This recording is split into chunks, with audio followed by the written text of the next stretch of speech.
এই হচ্ছে লাল কেল্লা, যেটা সম্রাট শাহজাহান বানিয়েছিল।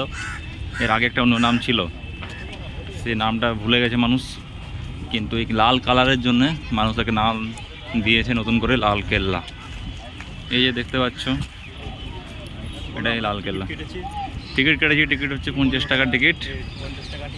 ঠিক আছে, 80 টাকা দিলে টিকিট। এই যে টিকিট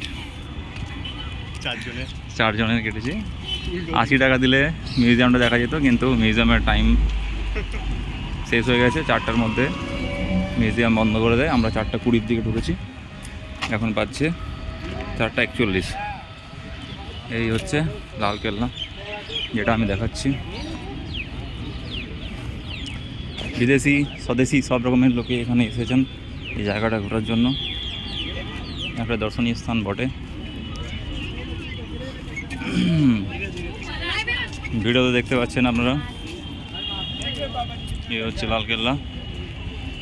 এখানে মনে হয় অনেক আগে কোনো কুমির টুমির থাকতো হয়তো।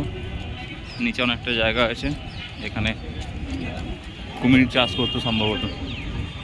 কিন্তু জল যাওয়া আসার ব্যবস্থা রয়েছে। যাই হোক, দেখে ভালো লাগছে।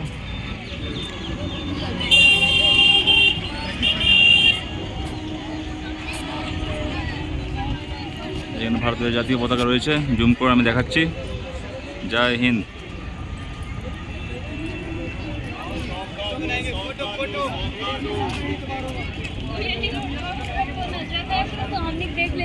ক্যামেরা একটু বন্ধ করছি, গেটে চলে এসেছি।